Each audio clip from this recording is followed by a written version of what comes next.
Are you ready? A Shot of Wrestling, episode 340. And away we go. Break your damn shot, boy. Is that the message you got? We about to go live. Are you ready to rock? So take a shot. Oh, so take a shot.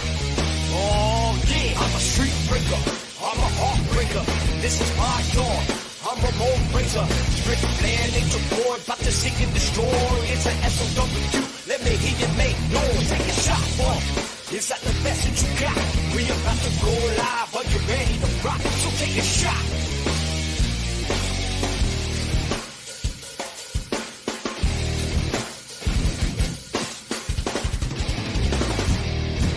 Hello, everybody, and welcome to another episode of A Shot of Wrestling. I'm your host, Michael J. Putty, and back from the dead.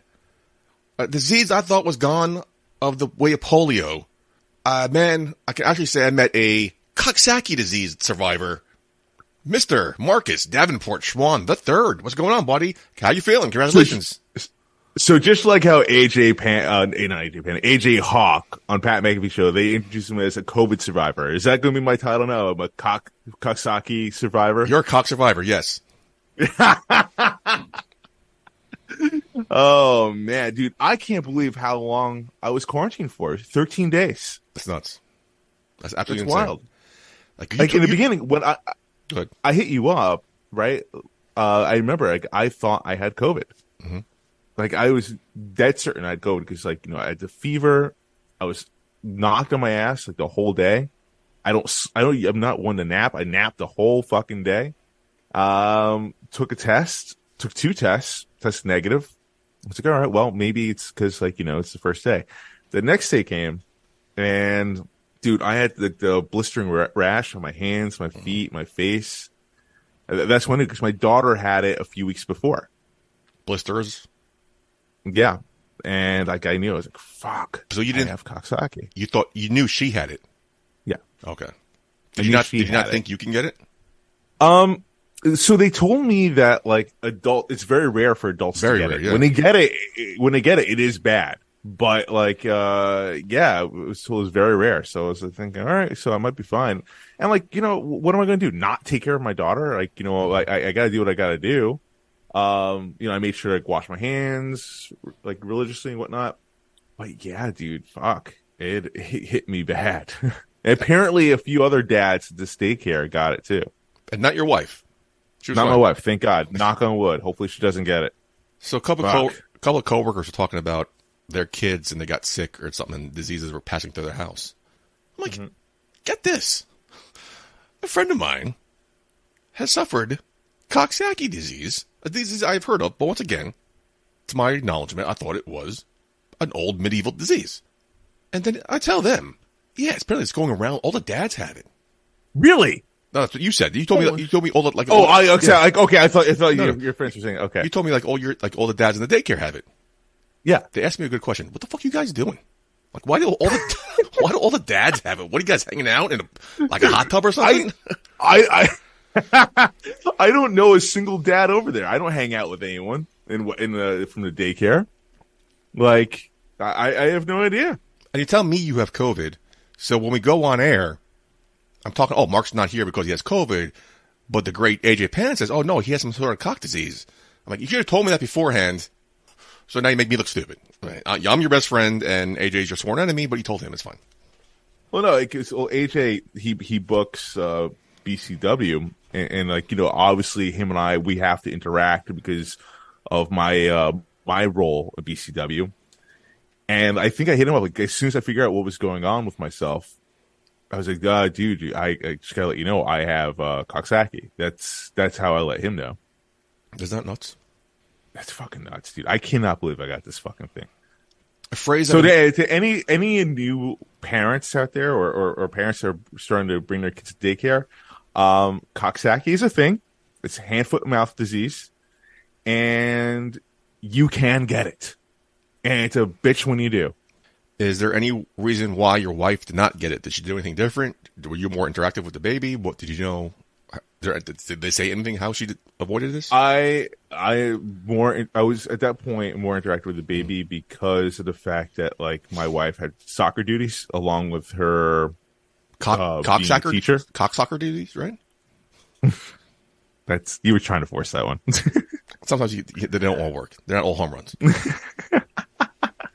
So yeah, I mean, fortunately with like the away games, et cetera, she wasn't as around with my daughter as much. So I think that's probably how she didn't get it. Also, like apparently, even after your symptoms are gone, you could still be contagious through like, say like feces, right? Mm-hmm. And of course, my daughter goes to the bathroom in her diaper. I probably maybe got poop on myself or whatever, and that could have been more than enough. Nuts. Yeah. Fucking absolutely nuts. It's absolutely crazy. Absolutely nuts. So I'm here. I'm fine. Dude, before, like, it was all over my face, man. I saw myself in the mirror. I wanted to cry. Like, it was just so bad. And Darius Carter hit me up for an interview. Mm-hmm. Like that week. I'm like, dude, I can't do this, man. Sorry, dude. Like, I cannot be on the camera with this. So I hurt my hand when I fell a couple weeks ago, and I had to put a Band-Aid on to cover my wound. And in order to get the Band-Aid on, I had to wrap my arm up. I noticed I developed a little blister on my wrist because of the Band-Aid. Minor little thing, but it was fucking annoying and painful. Like, how bad were your blisters? How big? What was the size of him? So bad. Because it was multiple. Dude, it was all over the hands, the feet, the face, and like especially in the feet. Like I couldn't walk. It felt like I was like walking on fire. Like it was so bad.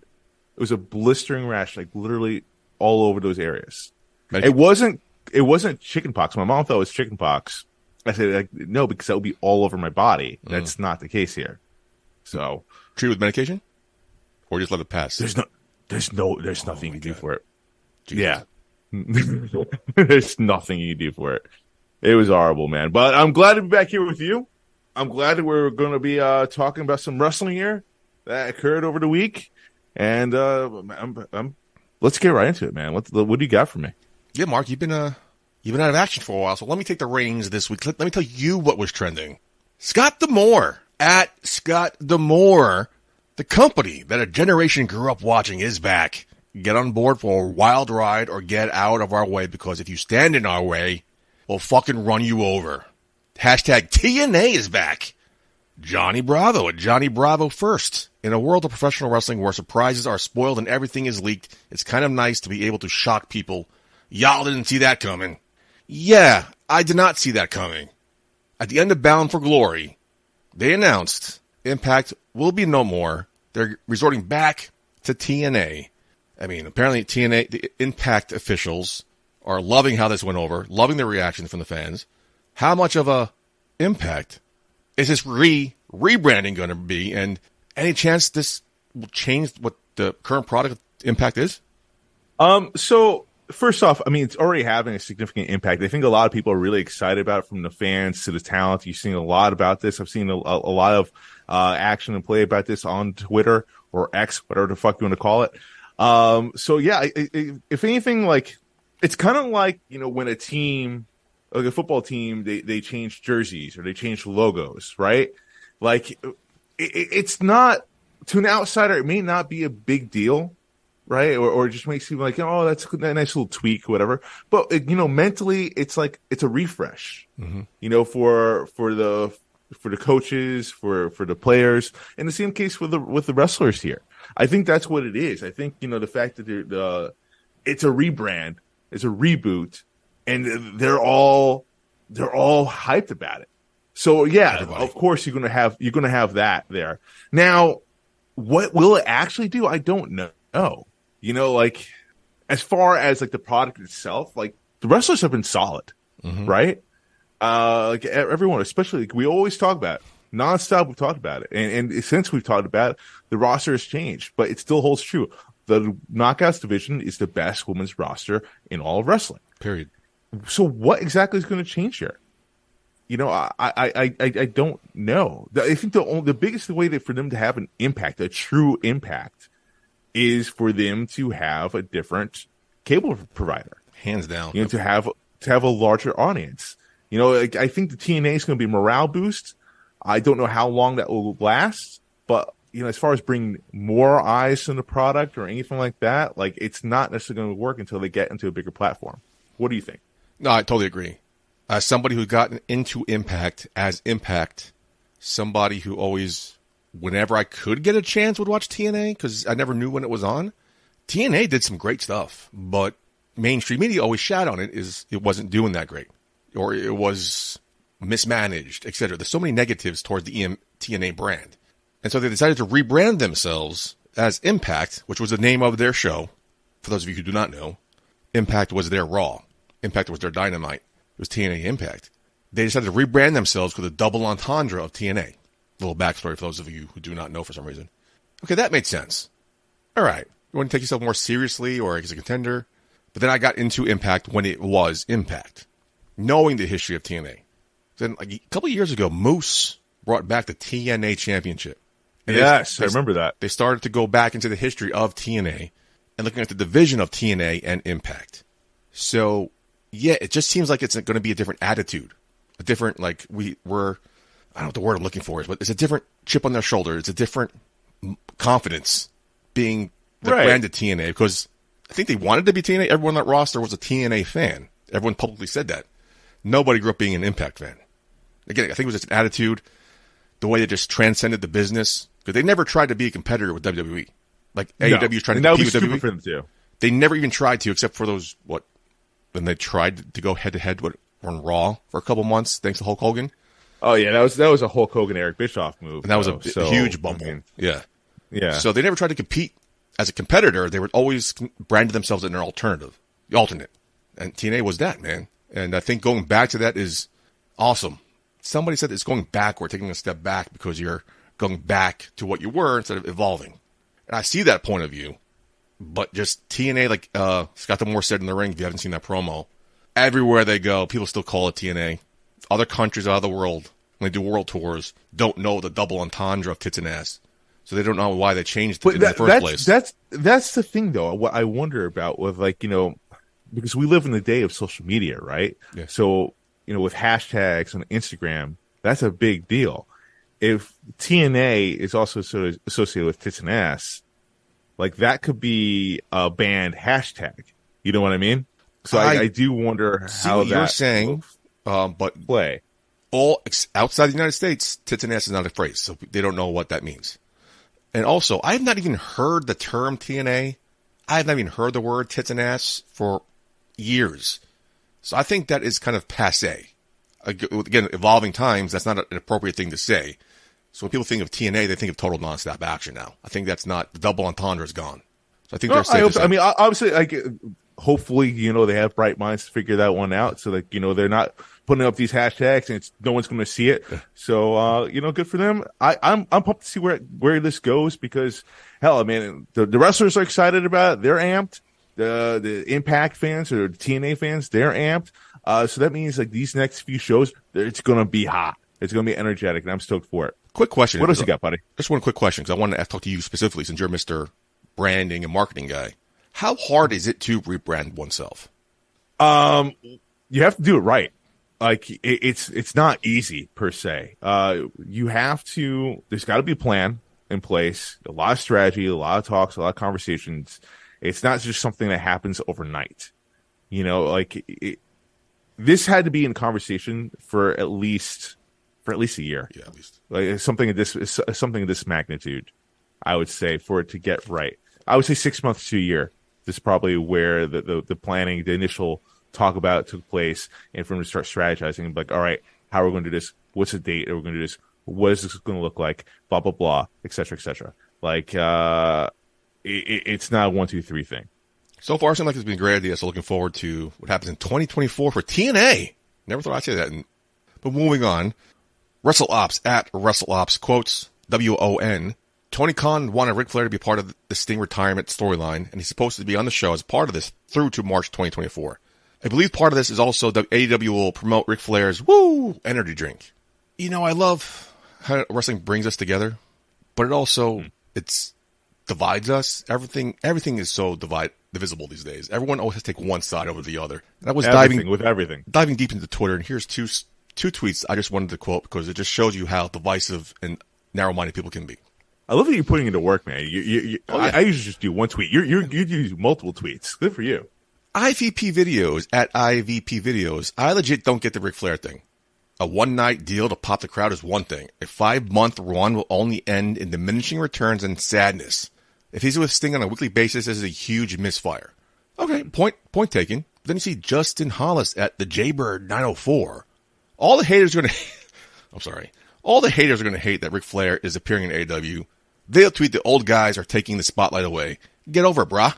Let's Sting have the next couple months. Let's Sting finish his story. It's amazing how you get both people can watch one thing and get two different sides of the coin. That's what you gotta love about it, man. It's art. Is bringing back Ric Flair best for business, and how do you see them using him over the next 5 months? Because tonight was great. Last week was great, but 5 months of this, it's interesting how they're gonna hold up. I saw it was 5 months today, right? That this run is going to go for, and my heart kind of sank. Really? I was amped. I love Ric Flair, man. I was amped to see him in AEW. I thought that was very fitting, especially with Sting's retirement. Nice gift, nice hoorah. I was wondering, maybe this is going to be a thing, every so often up until he finally retires. You get people from Blast from the Past, maybe get Hogan come in, maybe get Lex Luger. Get the old boys from WCW, maybe from Impact even. I'm sorry, TNA. But 5 months with Ric Flair. How old is Flair now? Almost 80? He's almost 80. And recently, Ric Flair went on record to say that he does want to have one more match. Did he officially? Even though he had his last match. The whole pay-per-view about it. He says he has one more match left in him. Wow, okay. 5 months is a long run. And Ric Flair, knowing his fucking crazy ass, especially with after what he just said. 74. Not even close. 74. 74? According to who? I thought he was like Vince McMahon's age. Isn't Vince McMahon 74? I thought it was 78. Oh, no, wait, that's my mom. Never mind. Anywho. Do you know Flair's birthday? Flair's birthday? No. My birthday. Same birthday. Sarah was a legend. It's awesome. Anyway, off topic. That's cute. So I worry that Ric Flair is going to die in an AEW ring. That's my concern because I think, honestly, you do the math here, he's going to have a match. It's either going to be a tag match with Sting against maybe Christian and Luchasaurus, or maybe it's going to be to face Sting. Maybe it's going to be one-on-one. That's going to be both their last matches. They ride off into the sunset, or maybe to their graves. Either way, I think that's what's going to happen. I think Flair, at some point, you're going to see him in that ring. Ric Flair's last match, that pay-per-view that spectacle, was a tag team because Ric Flair can't go one-on-one. So, and that match was kind of panned, if I remember it correctly. I didn't even watch it because I totally forgot about it. I thought the same thing, but looking at him, seeing how he walked into the ring, see how he entered into the ring, I do not see that happening. I hope it doesn't happen. WWE, I hope it doesn't happen either. Vince McMahon at the time were smart enough to realize, this is it. Come on, let's not do something stupid here. Everyone says some negative things about Tony Khan being a fan and a mark, and he would love to have Ric Flair in a ring. How great would it be for AEW to be the place Ric Flair has his last match? Woo!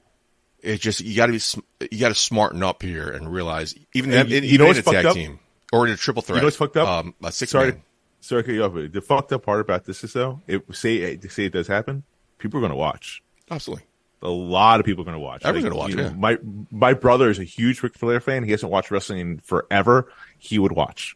Of course, everyone's going to watch. You want to see Ric Flair's last match, but It's not going to be Ric Flair's last match. Ric Flair will be in there for a couple of minutes. Maybe he'll do it figure four. He's not going to do what he did 10, 20, 30 years ago. Right. I don't know what people would expect unless people are sick. We're talking about we as a human species. We seen in the Coliseum people die for our entertainment. Yeah, I think that would be a sick part. People watch NASCAR, see a possible car crash happen. I think, honestly, there's a sick part of people that would probably watch this match to see if Ric Flair's going to die or not. Yeah, I think it's a smaller population than we think. I think a lot of people will tune in to see if he did die or gets hurt. they're not tuning in to see that he does? No, well, not to hope that he does, but like, people will. Like, people will. Well, yeah, people suck. I just don't see him in the shape that he's in now, especially all the negative reviews about his appearance in his last match, having one last match. I can see Sting, Darby Allin, him in a tag team against Christian, Luchasaurus, and Nick Wayne. Okay, but please don't let it happen. I'm very surprised. Johnny Bravo's tweet just said it's hard to be surprised. I did not expect that. I thought he was still in a Legends contract. It's a big surprise, but now that it's seeing it's going to be for 5 months, week in and week out, I don't know how you sustain that. If you're gonna do 5 months with him, have him be the next Harley Race was a great wrestler, but he was also a great manager. Have him go to Harley Race route. Ric Flair can still talk, still cut a great promo. His name value alone will bring eyes onto whatever wrestler he manages. So do that. Mm-hmm. Maybe he manages Andrade, which was the original plan. Remember, I think a year or two ago before that Dark Side of the Ring episode came out, and that was kiboshed. So maybe I'll go back revisit that plan. I didn't think about that. Yeah, you're right. But moving on here, my friend, at Kenny for your thoughts at _Kenny Thoughts. Now who had Ronda Rousey working the independents in their 2023 bingo card? Not me. Ronda Rousey teamed with Marina Shafir at a recent Lucha Vavoom event in L.A. It wasn't your ordinary match. It was an impromptu match against Brian Kendrick and Taya Valkyrie. What's going on in L.A.? At SummerSlam 2023, Ronda lost to Shayna Baszler, and the rumor was that she reported that she's done with WWE. This is it. Bye. It was part of the storyline, and we also heard that it was part of legit, like, all right, I'm done. This is my swan song. What better way to go out? No, I did not hear that she's done with WWE officially, but was this a one-off to support her friend, or can we see Ronda Rousey make a return? And if she is done with WWE, where do you see her landing? The first thing I thought of, right, was like, how cool would it have been if Marina Shafir was still champion of BCW and Ronda Rousey come to BCW, man. That would have been awesome. Yeah. I honestly, I think this is a one-off, man. I think people will make it. Obviously, I mean, Ronda Rousey, she's a name, right? So, like, whatever she does, it's going to garner attention.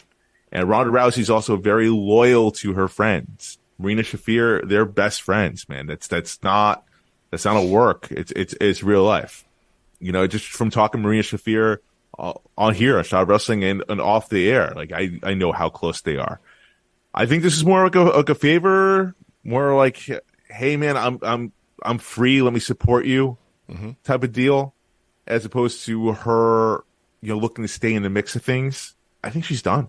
Like I think she was done towards the end of her contract.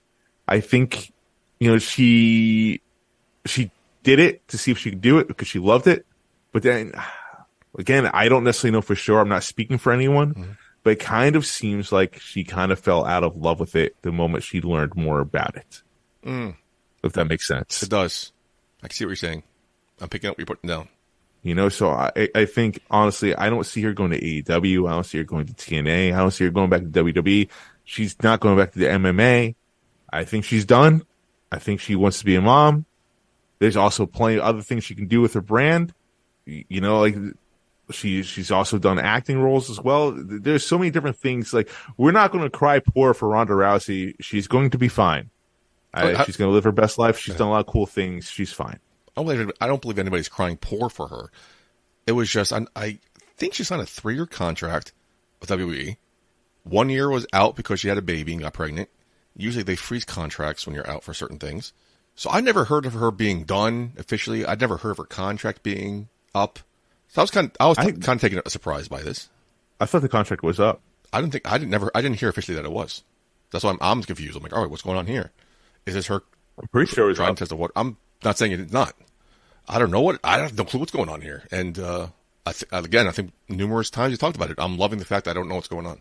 Yeah, I mean, honestly, I'm under the impression that her contract is indeed up. But yeah, I think we've seen the last of Ronda Rousey in wrestling. I think maybe the next time you see her, it might be an appearance down the road, maybe even Hall of Fame. Yes, I do think Ronda Rousey would probably go into the Hall of Fame in WWE at some point. I know fans will probably make remarks about that, but it's what it is. Hard to argue that. She did main event WrestleMania. She was a women's champion in WWE. She's a huge name. At the very least, she'll be in the celebrity wing, but she probably deserves more than that. No, she won't be in the celebrity wing. She's done more in that, I think, year and a half, 2 years in WWE than most women on the Hall of Fame have done in their careers. And that's coming from someone who's not a big Ronda Rousey fan. And watching the clips, I hope she's not done. I do hope we see another run in her because she's still got it. She still got it. She never lost it. There was never a moment she lost it. She was just, you know what it was, man? She was a super freak of an athlete. Yeah. She took on to this like so fast. She did such a good job in that ring. People want to blame botches on her or whatever. Like, stop. Give me a wrestler who's never botched. Name one. Yeah. Everyone's botched. Mm-hmm.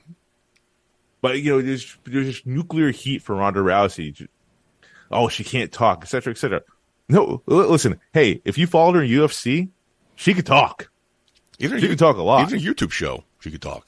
Yeah. Yeah. So the problem was that she's not scripted. Yeah, she's done acting roles, but she's not an actress per se. Yeah. You gotta let her do her thing. And they're trying to make her be a babyface. Ronda Rousey was hated in UFC. She was a heel. Was that thing like she wanted to be? She was surprised the fans were hating on her, or she was trying to get the fans over, and she was kind of curious why they were hating her so much. I don't know if that was storyline or on her show, but I just think there's more left in the tank for her in this business, and WWE is the place to be for that. And we hope to see her back for another run or two. I don't think she wants it. I don't think she wants it either.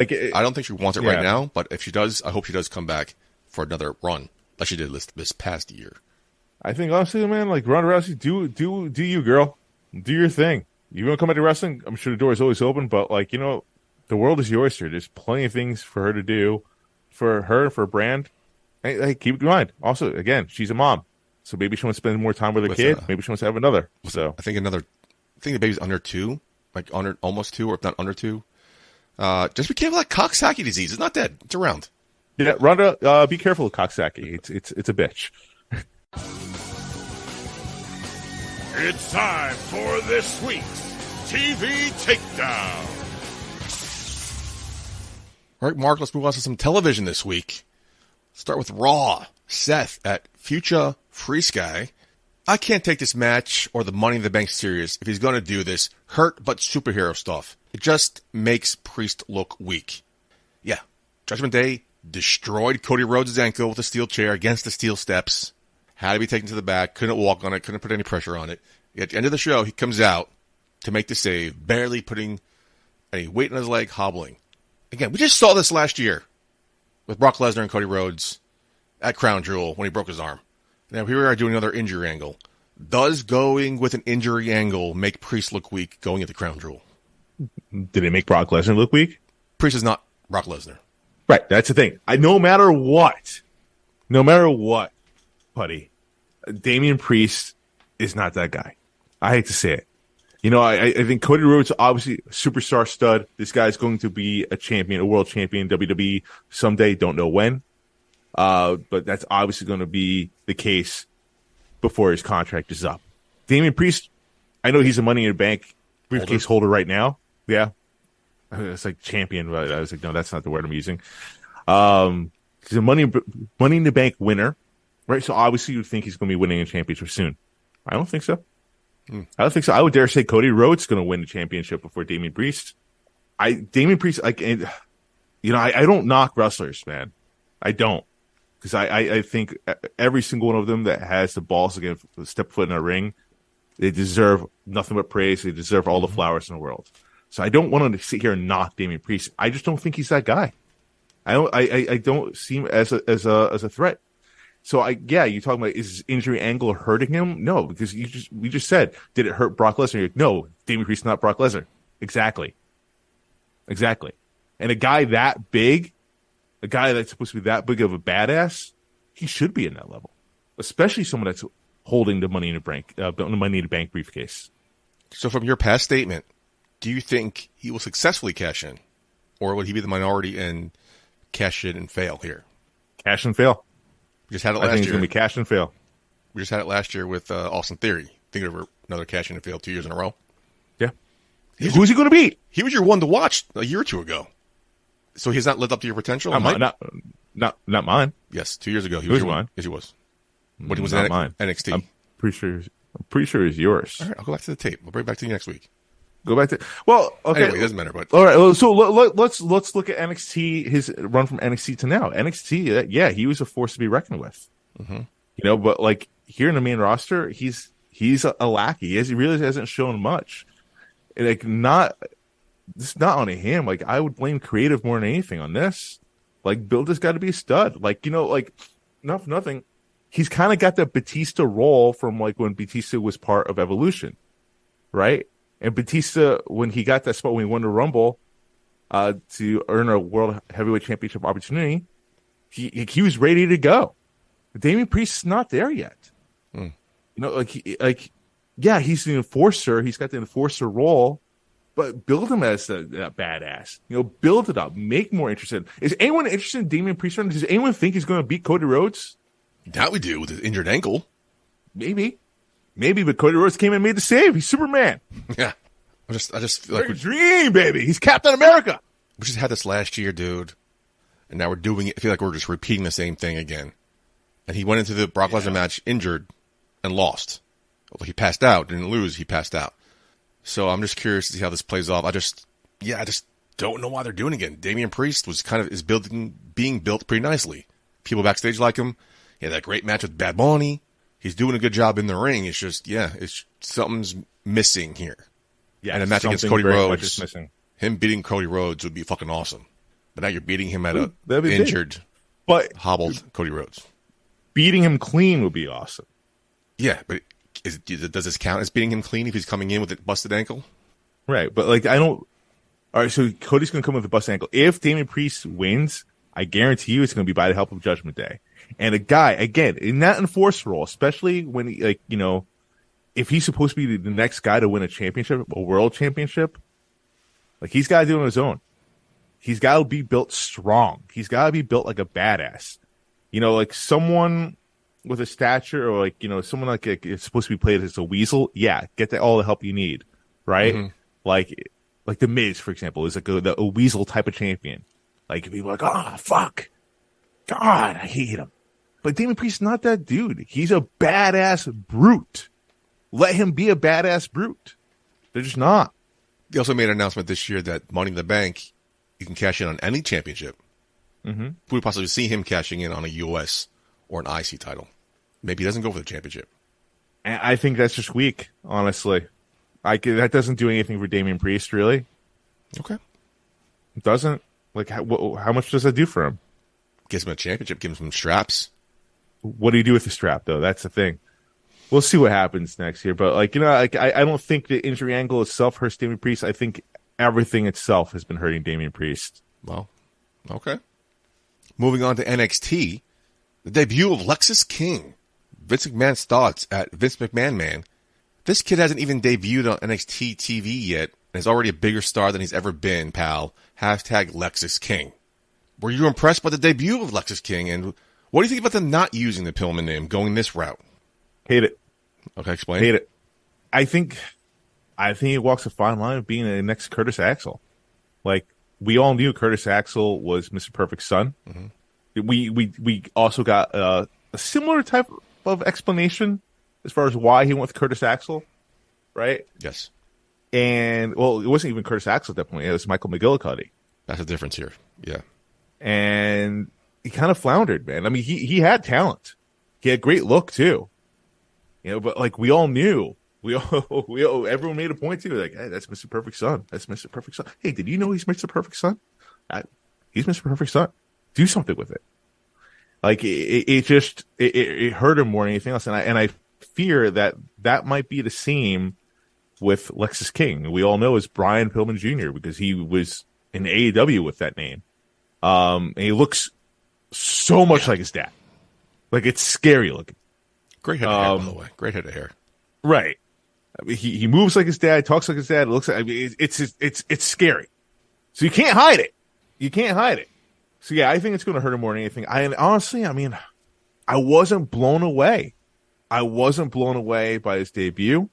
For whatever reason, I just feel like the NXT fans. I think it was maybe more so the fans. Like, it just kind of fell flat in the audience for whatever reason.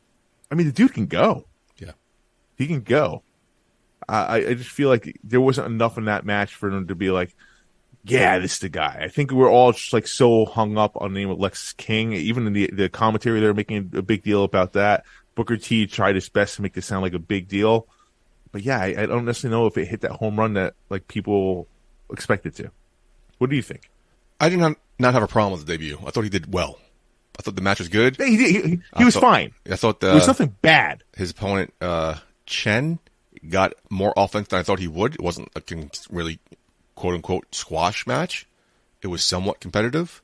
Lexis King is not Michael McGillicuddy here. Remember Michael McGillicuddy made his debut? I'm like, who the fuck is this guy? That's Mr. Perfect's son. They're not even acknowledging it until he got linked up with Paul Heyman, and they explained, oh, who is this? What is this? We're going to rebrand him and pay homage to his family, his father and his grandfather. So I'm kind of liking the fact that they aren't thinking we're stupid. They're going the route of, yeah, you know who I am. You know who my father was. You know what my father did. My father died when I was a baby. I don't know my father. So let me pay homage to the man who actually raised me. So they're throwing it out to us. This is Brian Pillman's son. You're not stupid. This is Brian Pillman's son, but the fact that he had no relationship with his father, he doesn't want to carry that burden around, so he's going to come in with a new name. That's the one big positive from it, though. I would say. I think, I don't know who came up with that. That's a good way to go about it. That's what I thought. That's what I like about it. Is they're not. He didn't debut as Lexis King. Oh, here comes Lexis King. What do we know about Lexis King? No. He's saying, oh, Brian Pillman's dead. Long live the king. I'm like, wow. Okay. Let's see what you got, kid. I do wonder if that comes from... Oh, it's not, though. Does that stem from reality? Does he really feel that way? I doubt it. But I wouldn't... I mean, right. I doubt it. Because how do you hate your father for dying? But I had 38 years with mine, so I don't know. Right. I don't know, man. Like, I think the biggest problem here is like, well, Curtis Axel didn't really look like his dad, Brian Pillman Jr. looks like a reincarnation of Brian Pillman, his father. So they had to talk about it. Again, Michael McKellarty, they didn't talk about it because you could get away with that. Right.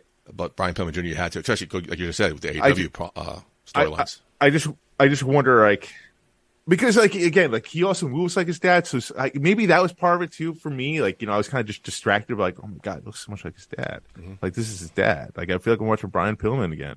So maybe that took me out of it, personally, and it threw me off the saying Lexis King. I think maybe that's going to be part of the problem. I think Brian Pillman, you can't outrun it, man. You are your dad. Run with it. And I just feel like that's going to be a better version of it. Catch up with him in the storyline-wise, or...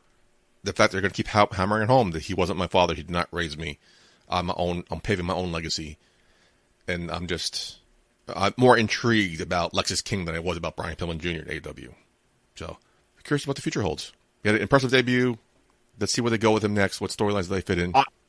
I do want him to succeed. Okay, don't get me wrong by that. Like, and I really don't think his match was bad. I just didn't. I don't know. Like, maybe I was thrown off with maybe the name and all that. You also maybe I was expecting more. Maybe you're delirious, maybe. But I do want him to succeed. Like, I do hope I'm wrong, but I do feel like the name change. I think ultimately it's gonna catch up with him. I don't think as much as we're expecting it, being that they announced it. They addressed it. Done. Here it is. Again, if they announced them as Lexis King debut and not mention it, yes. But they addressed it. We're done. Let's move on. Speaking of moving on. Jack Cassidy at Real Jack Cassidy. Swerve broke into Hangman's house and talked shit to his baby. I am not over it yet. Goes on to say, I know we all want Swerve to get that push, but after this shit, Hangman's got to win round 2. This segment generally made me feel uncomfortable, and it was great. It was fantastic. So is this the best version of Swerve we've seen to date? And this rivalry already felt personal enough. Did they need to go this route by breaking into his house and talking to his baby? It just seemed like it was a little extra. No, I don't necessarily know if it was extra. It was unnerving, especially as a parent. Like, watching that, you felt uncomfortable. And you also, you hate him. You hate him for doing that. I'm not necessarily like I've never been like, someone like, yay, Hangman Page, let's go. But I am for this. I want to see Hangman Page kick his ass. This does wonders for Hangman Page. Like, and not for nothing. Like, Prince Nana is so over as his manager that they're getting cheered. Yeah, he's supposed to be a bad guy. He's supposed to be a big heel, and you don't get more heel than this. Maybe because I'm not a parent, I just love this. I'm now more of a Swerve fan than I've ever been in my life. I thought this was masterfully done. This was a beautiful piece of art. It was fantastic. Oh man, great job. Absolutely fantastic. And again, this felt personal enough, and this just amped it up even more. Like, normal people should probably root for Hangman here, but I just like, yeah, you go, Swerve. Absolutely. Do this. Oh yeah, you amp it up to 110%. Well done. Maybe such more of a Swerve fan. Let me just say, man, Swerve to AEW was probably the best WWE acquisition possible for them. Yeah, and again, I wasn't the biggest Swerve fan in NXT or WWE or NXT. I wasn't really into him in AEW. I never bought into it. And then he got this mogul embassy business. I'm like, oh, let me check this stuff out. And then he partnered with Prince Nana, who we know personally. I'm like, all right, let me pay more attention to this because of Nana. And he's just been this whole mogul embassy, he brought his game to another level. And I think Swerve. Oh my lord! And what I asked, is this the best Swerve seen to date? To me, yes. Oh, totally. I mean, like, I feel like every time, and even when AEW's not on, like either him or Nana are trending. Like this is big for AEW. Like it's one of those sleeper picks, Yes. Like you draft someone in fantasy football, like as a last round, or you maybe pick them as a free agent, and they just all of a sudden become a stud. That's what this is right here. That's Swerve, Prince Nana. Those are the sleeper picks for AEW, and they're fucking killing it. Props to both of them. Like, I always look forward to the Christian Cage segments on AEW TV shows. Now there's like 3 of them. But now Swerve is must-see TV for me. So when I saw him coming out, I'm like, oh, I have to watch this. And it paid off. Great segment. Great all around. Prince Nana did a hell of a job as a sidekick there. We just saw this a year or 2 ago, though, with Seth Rollins and Edge. Seth Rollins was outside Edge's house, and we see him go in because the door was unlocked. Yeah. How did Swerve get into this house? But who's taking care of the baby? Yeah. Where's the wife? Where's the mom? That's the first thing I'm thinking. Like, Hangman, like, should we be talking about how bad of a parent Hangman is? Because no one's clearly there taking care of that child. I'm assuming the wife's asleep, but they weren't talking quietly. And the baby, he heard the baby, so I mean, she had heard the baby. She definitely heard the baby. I know you have to suspend disbelief here in wrestling. And I'll gladly do that every time, but this time I'm like, where are the cops? Like, is there like an alarm? What's going on here? I just found my immediate thought was, who's taking care of that baby? But I still, like, all right, for the sake of story, like, hey, like, let's get reality out of here for a second. Let me just buy into what Swerve is doing, and still, even with logic be damned, he did a good job. Moving on to SmackDown, WrestleOps quotes LA Knight to Roman Reigns, while you were busy doing suffering succotash, a line he can't not live down. Crispy Wrestling @CrispyWrestling. LA Knight cooked Roman Reigns so hard, I really hope the match delivers at Crown Jewel because the build to this has been top tier. Yeah, man, this match in the last, 2-3 weeks, not even? This match has been building up LA Knight as a credible threat to Roman Reigns. The promo exchange tonight here on Friday, LA Knight dominated Roman Reigns. He come out, interrupts his entrance, takes a seat at the head of the table, just owns him on the promo talking. Something we don't see happen a lot. We rarely see that someone take advantage of Roman Reigns like that. They've done a great job building up LA Knight as a credible threat here. With all this build and momentum behind him, a loss here at Crown Jewel, will that hurt him in any way? No. Okay. No, because I don't really think anyone really expects LA Knight to win. Yeah, I don't think anybody does either, but because they've done a great job building up, maybe? But no. Where does he go from here then, after he loses? Where does he go from here? I mean, that's the thing, man. Like, I think that's the problem. I mean, where does Sami Zayn go from there? Where did Jey Uso go from there? Cody Rhodes still looking to finish the story. Kevin Owens team backed up with Sami Zayn, tried to go back at the bloodline again, was kind of floundering around. I mean, where did anyone really go from there? I don't know where LA Knight goes from here. Hopefully he keeps some momentum up. That's what you hope. That's what I'm worried about, yeah. But I don't think it's LA Knight's story here for him to win this. No. I don't know what LA Knight's story is going to be. That's for him to figure out after this matchup. I think the hope here is that he has a strong match, he has a strong showing, he still continues to fan support, and maybe get himself back into the championship picture after Roman Reigns loses, or maybe against Seth Rollins or whoever else is holding the other championship. Yeah, it's one of those things we talked about numerous times here on the show. Like a loss doesn't mean you lost. And I think a loss here won't hurt him because we assume he'll have a great showing. It's going to be a good match. Mm-hmm. Main event of Crown Jewel, great match. We know what LA Knight can do, yeah. So a hurt here, I don't think will hurt him. Just I don't know if it's going to hinder any momentum that he had behind him. Well, you have to think kind of like what's next is probably War Games, right? Like Survivor Series next pay-per-view. Yeah. PLE, excuse me. And they're obviously still something going on with John Cena.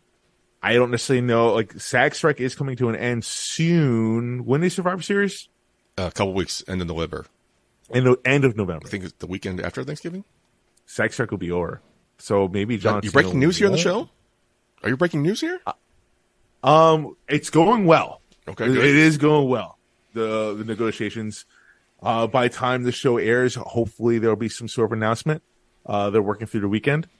But John Cena himself has said, the reason why he's here is SAG's on strike. He's got multiple projects. Once the strike is over, he's got to go back because he has obligations to take care of.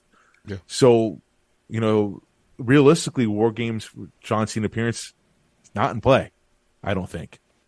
And so because it's interesting because we saw the promo exchange with Paul Heyman, John Cena. That was a master class in promos, by the way. Hinting at retirement.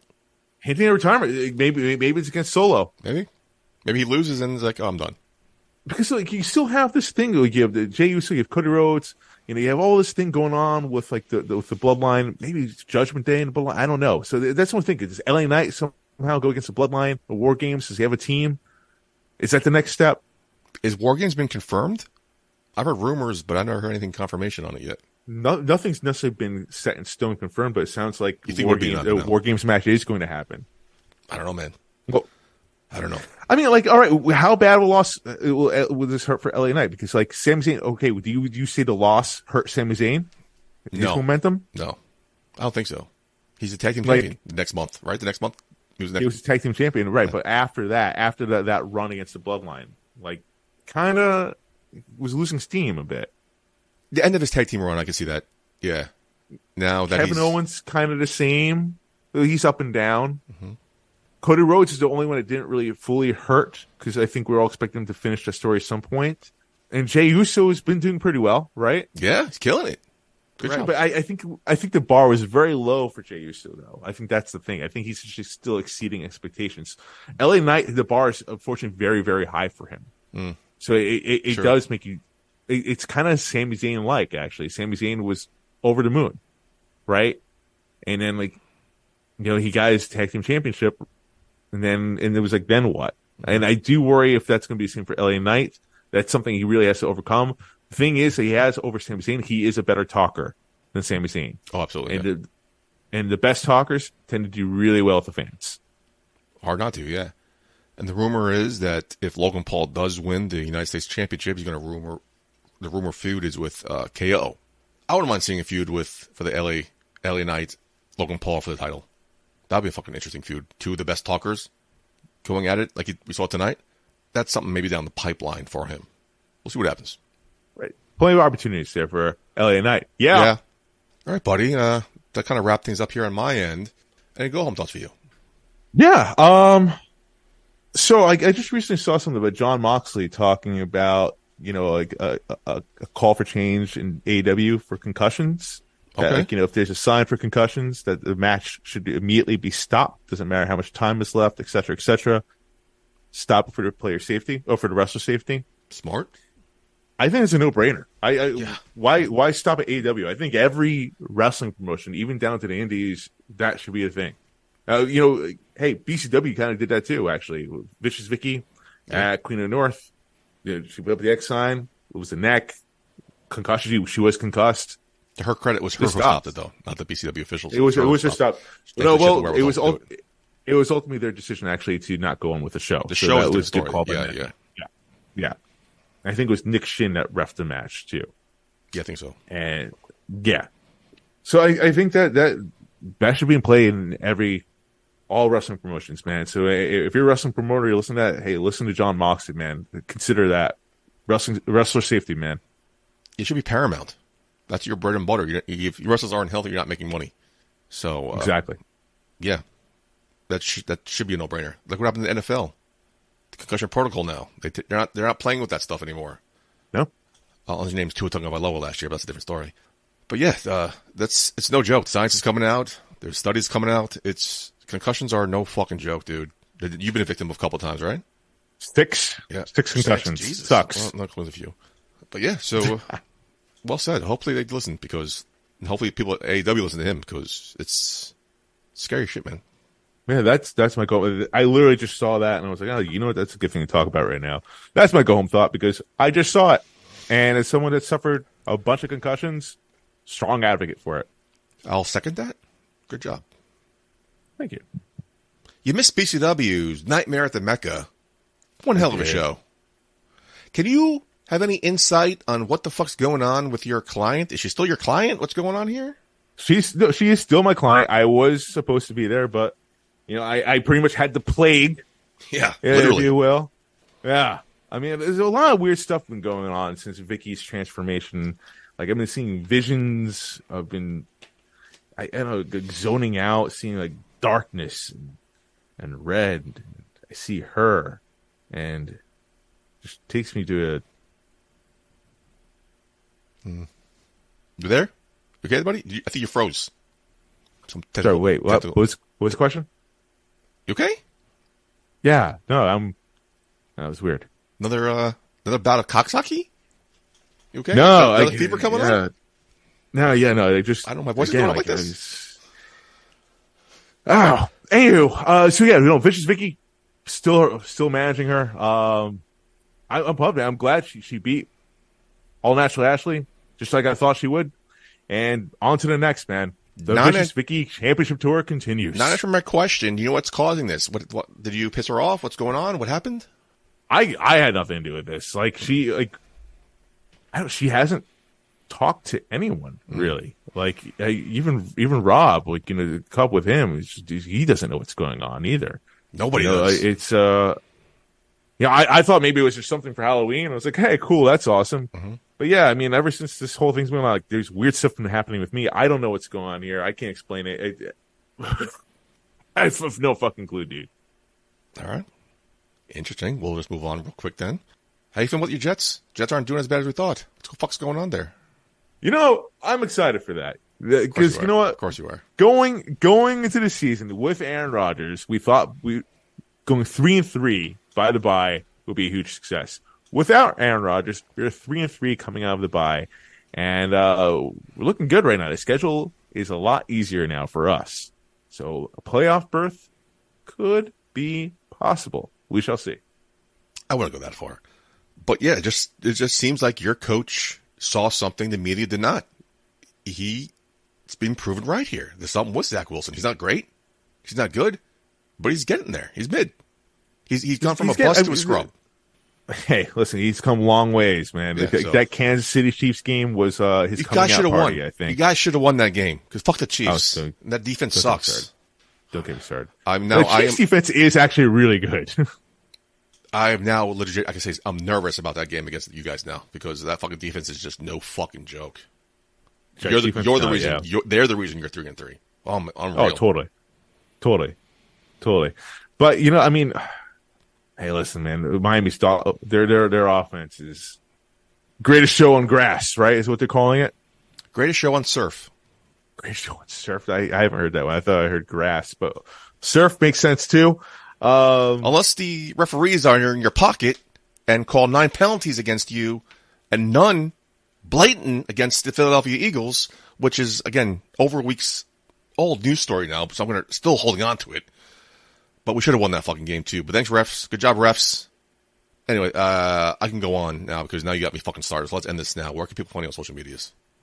Hey, you can go to my website, yourfavoriteactor.com.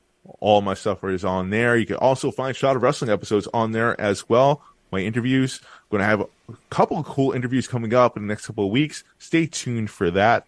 You can check out our social media pages where I'll be making some announcements actually about some updates coming to the show at Shot of Wrestling on all forms of social media.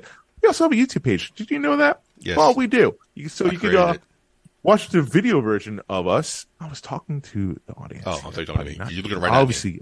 Obviously, you know. Yeah, so you were asking me. Okay. You can see us and listen to us on YouTube on there. Clip it up all nice for you. And hey, give us some ratings. Give us some stars. Let us know how we're doing. And let us know what you want to hear from us or who you want us to interview. Are you going to tell me about these announcements before you post them? Because I don't know about any announcements about changes to the show. No, it's not necessarily changes to the show. Am I being asked? Are you kicking me out? Am I done? Am I being forced to retire? No, don't get your hopes up. Damn. You're still shackled to that chair. Great. Well, Marcus, welcome back. Glad you're feeling better. Good to see you back on your feet. Oh, thanks, buddy. Thanks. I appreciate the thoughts and cares. No, I was saying thank you. It sounded like you were going to say something else, fine. So I was getting you to talk. No, thank you, buddy. For Mark Schwann, I've been your host at Mojo Putty. Until next time, Putty out. Hey, baby, I hear the bell ringing, hip tosses and body slams. Oh, my. And maybe you seem a bit confused. Yeah, baby, but I got you pinned. Ha, ha, ha, ha. But I don't know what to do when I see them with that golden case. They're cashing it in. Authority all in my face. What is a man to do? Good night, everybody.